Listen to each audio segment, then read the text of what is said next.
I don't know how it happened, but at some point I missed an announcement. And that can happen in any airport, especially the big ones with all their loud chatter and their constant chaotic movement. Even then, someone always comes looking for you. Eventually they find you, gather you up, and get you where you need to go.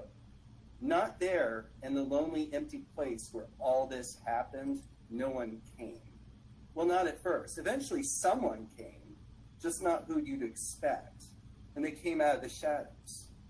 Until then, I roamed the airport alone. Drew having vanished into the men's room thanks to his illness. It was this illness that led us to take the trip in the first place, as we went in search of yet another miracle cure. This time in Miami, where he was lured by the promise that magnets could forestall the effects of his disease and give him what he deserved, the full life he expected, death at an old age, all that. But we never made it to Miami, and not with the storms that rolled in suddenly that evening and all the electricity in the air. We managed to take off, leading to a turbulent flight in a small plane with just a few other passengers. As the plane dipped, fell, and shook, Drew looked at me from the seat across the aisle and actually said, "Maybe this is how it all ends, this way, both of us, together."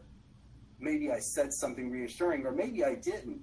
I don't remember. I only know I prayed my life wouldn't end in a plane crash. A better person would welcome the opportunity to join her dying husband in a fiery death, rather than allow him to waste away. Not me. I genuinely prayed we wouldn't fall from the sky, and I breathed a sigh of relief when the pilot's voice came over the loudspeaker, announcing that in order to avoid an endless holding pattern in the sky, we needed to land in nearby Visaria County. Visaria County, where all of us in the plane looked at each other to see if we'd heard it correctly. What was that name? No one had heard of it. But it did have an airport, an odd one at that. Mostly just an empty field with a tower that looked more suited to steering ships away from the dangerous harbors than for guiding planes. Its main area resembled a raised train station surrounded by vast areas of standing water. Much of that water covered parts of the runway, so as the plane touched down, it felt as if the plane might ski into the terminal. Having skirted disaster, we disembarked across a wobbly ramp into a dimly lit area, empty except for the passengers of our little plane. Just a commuter with a nervous captain, so we hardly cared, so long as our feet touched solid ground. Right away, Drew started looking for the restroom, giving me an apologetic look that indicated he would take a while. Even without the turbulence of a plane flight, he struggled to control his body's functions. I smiled, hoping to disguise my alarm with understanding. I still struggled to find the right response to this thing that invaded our lives, this disease he carried. I lived in fear of its inevitable end, and of what would happen to me when it finally took him.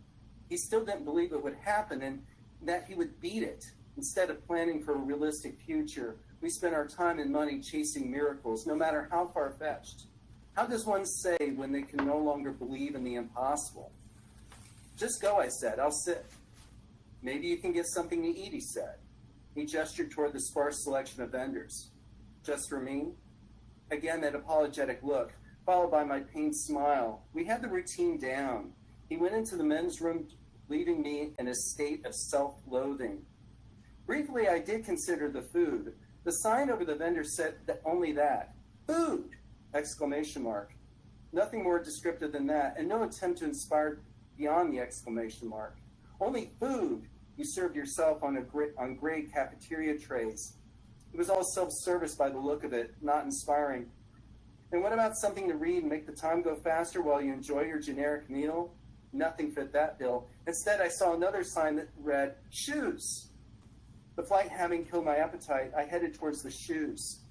And what an odd assortment I found. Hundreds of shoes crammed against the wall of the alcove.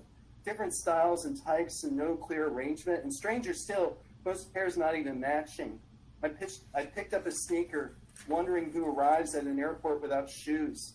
As I touched the shoe's material, I smelled it, realizing then that besides being mismatched, none of the shoes were new. All were quite used, evidently, judging by their look and smell, and even stranger, worn recently. I placed the shoe back on the shelf, deciding to take my chance with the food vendor after all, when I noticed the third business across the way.